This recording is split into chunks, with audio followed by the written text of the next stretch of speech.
Di dalam Al-Quran ada sebuah kisah menarik antara Nabi Nuh dengan anaknya.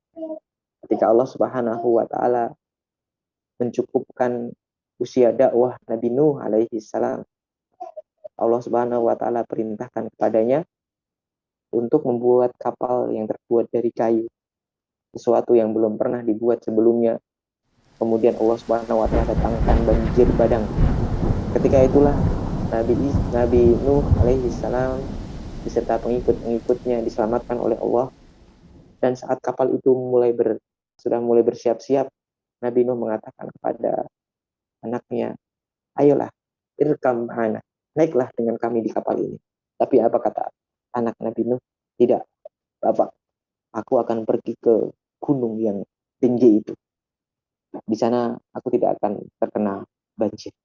Dalam logika manusia, gunung yang sangat tinggi, yang tersusun dari batu-batuan adalah sesuatu yang kuat.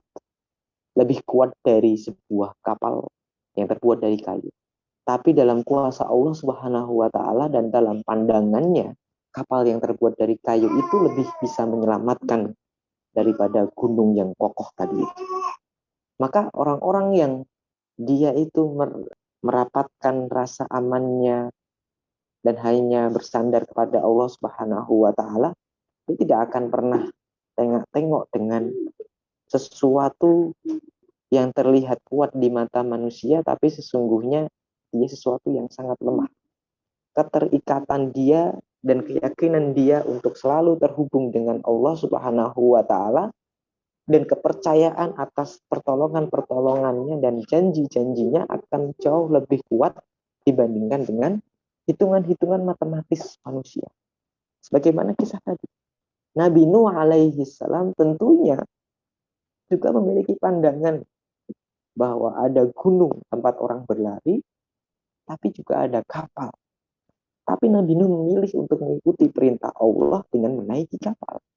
Apa yang selalu disampaikan oleh Allah, diyakini oleh Nabi Nuh dan para pengikutnya, akan menjadi sesuatu yang baik. Dan sesungguhnya manusia hanya perlu mencukupkan perasaan tersebut. Ikutin saja apa yang memang menjadi aturan Allah Subhanahu wa Ta'ala. Meskipun itu kadang-kadang nggak logis. Karena logis atau tidak itu tergantung atau sesuai dengan keterbatasan akal manusia yang memang sangat lemah ini. Sedangkan perintah Allah Subhanahu wa Ta'ala, janji-janji Allah Subhanahu wa Ta'ala itu pasti. Maka mudah-mudahan kita tidak seperti anaknya Nabi Nuh, di mana ketika kemudian ada seruan-seruan dari Allah Subhanahu wa Ta'ala, kita justru membuat alternatif-alternatif yang lainnya, membuat hitung-hitungan matematis yang lainnya, seolah-olah kita mengetahui apa yang akan terjadi pada masa yang akan datang. Seolah-olah kalau kita sudah membuat analisis SWOT dan macam-macam dan sebagainya begitu, semuanya sudah selesai. Tapi kalau kemudian hasil analisa kita ini bertentangan dengan apa yang disampaikan oleh Allah Subhanahu wa Ta'ala, pasti akan kacau. Kacauannya bisa di awal, bisa di tengah, bisa di akhir. Sebagaimana pertolongan Allah Subhanahu wa Ta'ala kepada orang-orang yang beriman, bisa di awal, bisa di tengah, atau bisa di akhir. Maka dalam dunia ekonomi, politik sekalipun, kita nggak pernah peduli apakah kemudian kita nanti akan memenangkan sebuah kontestasi atau tidak. Tapi kita akan selalu peduli ketika kita memang berada pada jalan yang benar. Sekalipun kemudian kita di dunia ini kalah. Tapi janji Allah adalah memberikan kemenangan kepada orang-orang yang beriman. Kalau tidak kita dapatkan di dunia, berarti kita dapatkan di akhirat.